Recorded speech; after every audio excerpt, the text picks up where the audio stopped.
We need to adequately communicate to our people that the conditions they are subjected to are not normal and can and must change. It is our duty to not fall into the campaign tactics and tricks of those who seek to divide African people in order to secure a vote. There has been much made about specific areas in our society that will be critical points in the 2024 election. And as you go into commissions, this must form part of your thinking, strategies, and tactics. It is our collective duty to constantly conduct political and ideological competitor analysis and counter information so that we can always undermine distortions by our enemies who seek to win of the divisions of Africans. The ruling party in South Africa, after having tested the ground through various proxies and puppets on the ground, has taken a deliberate decision that it will certainly blame the social ills of our country on illegal immigrants. The very same ruling party that has African in its name has adopted as an election strategy that it will attribute its failures to African people, and it does so to take advantage of our people and distract them from the fact that they have failed. They do this out of desperation, and part of their strategy most recently is to invoke apartheid as a reason for their 3 decades of failure to change the lives of black people in South Africa. The lack of investment in education means that we do not have sufficient scientific, engineering, and town planning capacity, which leads to the overcrowding of buildings and the congestion of our people in townships and city centers where there are job opportunities. They blame their negligence on education and skills development on apartheid. It is the EFF that has long warned of the suspicious role of the NGOs in our country, which are funded by the likes of George Soros and have been an ally to various factions of the ANC since the dawn of democracy. Now, because it suits them, they have betrayed their NGO allies who have never held them accountable for issues such as the sealing of the CR17 documents, the Palapala farm saga, and the overall failing presidency of Cyril Ramaphosa. They are now able to blame NGOs because it suits their agenda. The ruling party in South Africa is attempting to play a delicate balance between being proud to have governed since 1994 while at the same time being so ashamed of its failures that they depict themselves as victims of the system. The EFF must be able to articulate that the domestic conditions of South Africa of collapsing infrastructure, lack of electricity, lack of water, lack of housing, and the rising cost of living must be blamed on the ruling party that was never prepared to govern in the first place. Our state-owned enterprises are being privatized by an unaccountable minister of private enterprise by the name of Jamnandas Godan, who is permanently sick whenever he has to account to Parliament for his role in destroying our assets. We must articulate this to our people who suffer chronic load shedding and lack of affordable transport because a group of individuals are selling our national assets such as Eskom and Transnet to the highest bidder. Fellow comrades, our institutions are compromising defense of a president who has no capacity to take our country forward. The Office of Public Protector has been destroyed in defense of a money launderer. The Office of the Reserve Bank has been destroyed in defense of a woman abuser called Cyril Ramaphosa. The Office of revenue services has been destroyed in defense of Cyril Ramaphosa. I can tell you this without any hesitation. They are now attempting to destroy the IEC so that the IEC can defend Ramaphosa's defeat on the polls in 2024. But they must find out ready for them. We must never allow anyone who is a member of SATU or any member of the union that is aligned to COSATU to be part of the IEC. COSATU has declared on daily basis that it will support the ANC.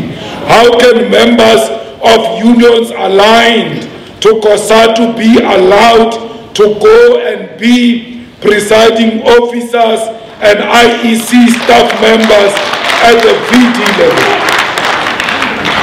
I don't know these people. You know them very well. You are going to identify them and you are going to object them.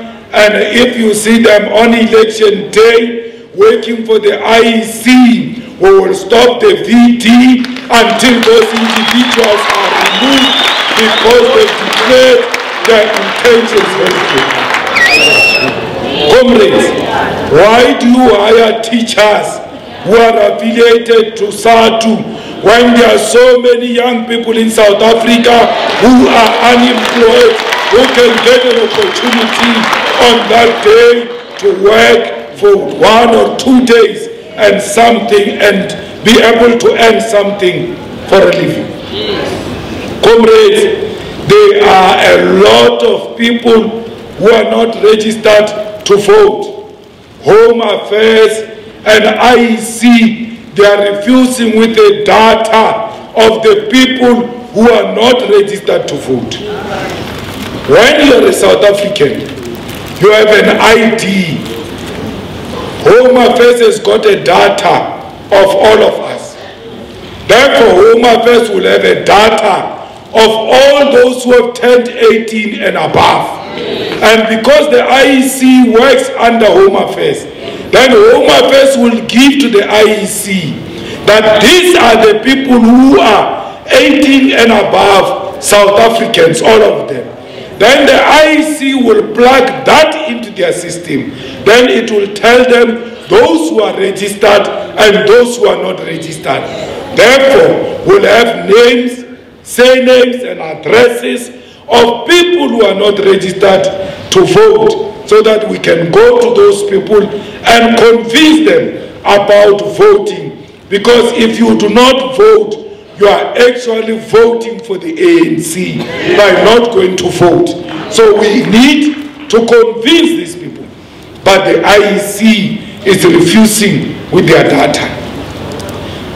I have asked, I've not seen it, that a letter, a legal letter must be written to the IEC, putting it under terms to give us the data of unregistered voters of South Africa.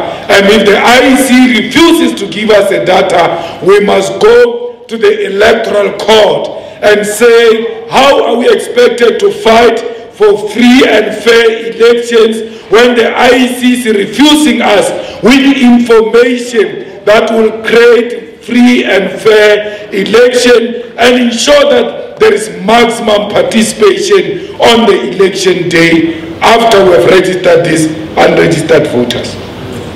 I hope and believe that that IEC has received that letter.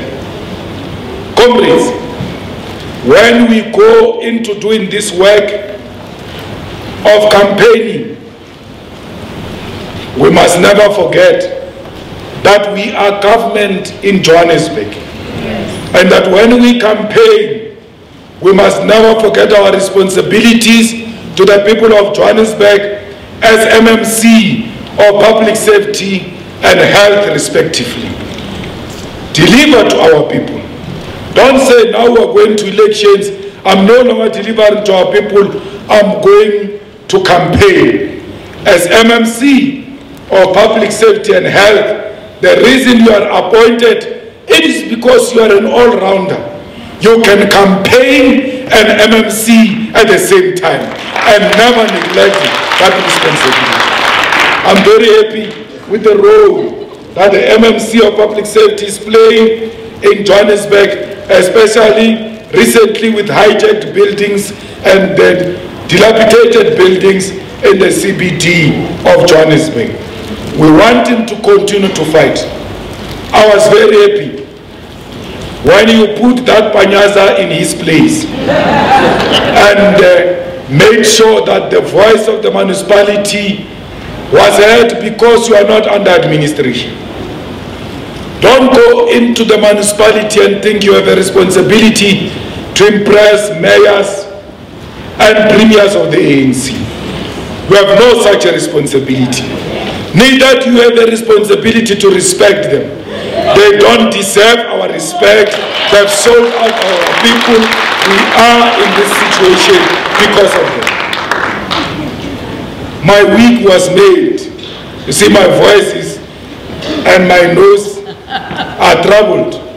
But when I saw the chairperson of Human Settlement and Infrastructure in eThekwini going to give houses to the victims of 2019 floods, I was the happiest.